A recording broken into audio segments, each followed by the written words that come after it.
গতকালকে আমাদের এলাকায় একটা ওয়াজ মাহফিল ছিল, যেখানে প্রধান বক্তা হিসেবে ছিল আবরারুল হক আসিফ ভাই। আসিফ ভাইয়ের ওয়াজ মূলত সবসময় ফেসবুক, ইউটিউব আর বেশিরভাগ সময় টিকটকে দেখে আসতাম, বাট আজকে একদম সামনাসামনি দেখার অভিজ্ঞতা হয়েছে। সো ভাবলাম আমি কেন একা ওয়াজ শুনবো, আপনাদেরকে একটু শোনাই সাথে করে। সো আসিফ ভাই ডিরেক্ট একদম মঞ্চে এসে বসে যায়, যেখানে প্রধান বক্তার আসন ছিল সেটা বরণ করে নেয়। এরপরে আমি গিয়ে আমার মাইক্রোফোনটা সামনের দিকে লাগাইতে চাইলে উনি বলে যে যেখানে মাইক্রোফোন রাখা আছে সেখানে লাগাই দাও, ওইখান থেকে সাউন্ড কোয়ালিটি ভালো আসবে। সো আমি ওখানে লাগাই দিয়ে চলে আসি ব্যাক। এরপর একদম সামনে সারিতে বসে একদম মনোযোগ দিয়ে ভাইয়ের ফজিলতপূর্ণ আলোচনা আমি শোনার জন্য রেডি হয়ে পড়ি। দুই সাইডে এত পরিমাণ ক্যামেরা ছিল আর সামনে এতগুলো মাইক্রোফোন, যে মাইক্রোফোনের ঠেলায় ভাইয়ের ফেসে আমি দেখতে পাচ্ছিলাম না সামনে বসে থেকে। যতটুকু বুঝলাম যে এইখানে শুধুমাত্র কথাই শুনতে হবে, ফেস তেমন একটা দেখা যাবে না। ফেস দেখতে হলে দেখতে হবে ইউটিউব, ফেসবুকে। যাই হোক, কথার বেশি না বাড়াই, মূল আলোচনায় চলে আসি। মেইনলি ভাই প্রথমে কুরআন থেকে বেশ সুন্দরভাবে তিলাওয়াত করে, তারপরে কুরআন থেকে বেশ কয়েকটা টপিকে কথা বলে। বেশিরভাগ সময় কুরআন থেকে আলোচনা করছে, কিন্তু কিছু কিছু সময় ইয়াং জেনারেশনকে মোটিভেট করার জন্য কিছু কথা বলছে, যেটা আমি আপনাদেরকে এখন শেয়ার করব। মানে আপনাদেরও মোটিভেট হওয়া উচিত আর কি। সবাই এবার একটা বিষয় শোনেন। এখানে যারা আসছেন আজকের মাহফিলে, আপনাদের বউ আছে? কার কার একটু হাত তুলেন তো। আছে? শীতকাল খুব মজায় আছে তোমরা, আমি বুঝতে পারছি। যত সব কষ্ট সিঙ্গেলদের গলায় এসে ঝুলেছে, ঠিক আছে কিনা বল? সিঙ্গেলরা অনেক কষ্টে আছে। আমরা প্রত্যেকটা সিঙ্গেলকে শীতকালে তার কষ্ট দূর করার তৌফিক দান করে পড়া আমিন। আব্বাজান, আপনার পায়ে আমার হাত, আল্লাহর ওয়াস্তে ছেলেকে বিয়ে দিয়ে দেন, আর দেরি করিলেন না। এই শীতকালে যার বউ নাই তার জীবনে আসলে কিছুই নাই গো যুবক ভাইরা। প্রত্যেকটা বাপকে আমি পায়ে হাত রেখে বলছি, স্লোগান হবে একটা, আমি বাপ তোকে বিয়ে দিব, আমি হালাল চাই, আল্লাহ জমিনে আমি হারাম নিয়ে বাঁচতে চাই না যুবক ভাইরা। বাপের কথা কি বলবো, সব ঝামেলা হচ্ছে মেয়েদের ভিতরে।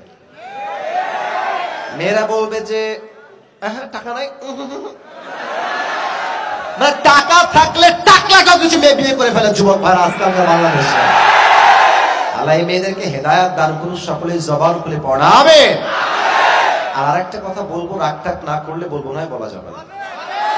রাগ করবেন না তো আপনারা কেউ আমার যুবক ভাইরা।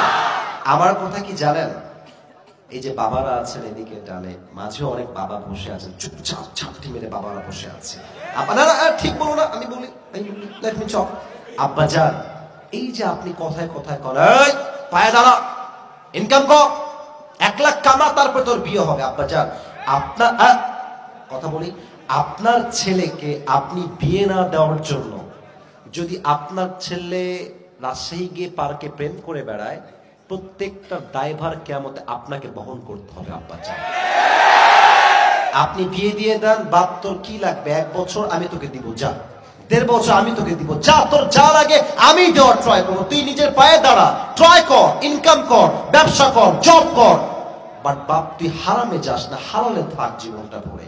আমি বিশ্বাস করি এই স্লোগান যদি দেশের প্রত্যেকটা বাবার হয়ে যায়, ওয়াল্লাহে এই দেশের 80% যুবক জেনার থেকে বেঁচে যায় যুবক ভাই। আল্লাহ আব্বাজানদেরকে বোঝার তৌফিক দান করুন, সকলে পড়া আমিন। আর যারা মেয়ের বাবা আছেন, আপনারাও ভালো হয়ে যান। আপনারা ভালো হলে যুবকরা ভালো হয়ে যাবে যুবক ভাইরা। মেয়ের বাবা তো না পারে একটা চার্ট দেয় যে আমার মেয়ের ছেলে মানে জামাই যে হবে সরকারি চাকরিজীবী হতে হবে, অনেক বড় একটা বাড়ি থাকতেই হবে, আর দেনমোহর বেশি না 30 লাখ দিলেই হবে।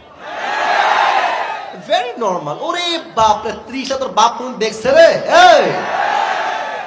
আমার ইনকাম মাসে মাত্র 10,000, আমি 30 লাখ দিব কই থেকে? এই সমস্ত মেয়ের বাপরা এরকম ছেলে খোঁজে, দিন শেষে কপালে টাকলা চোটে, ভালো কোনো যুবক জয়।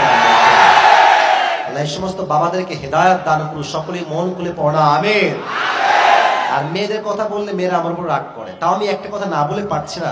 এই মেয়েদের একটা ট্রেন্ড হয়েছে, জামাই হওয়া লাগবে টাকাওয়ালা, তাহলে নাকি সব সুখ পাওয়া যায়। ওই দিন একটা মেয়ে ফেসবুকে পোস্ট করেছে, আমাকে একজন স্ক্রিনশট দিয়েছে। মেয়েটা লিখেছে যে বাটপাট তো সবাই হয়, তো টিনের ঘরে কান্না করার চাইতে BMW তো কান্না করা অনেক বাটপাট নাম্বার 1।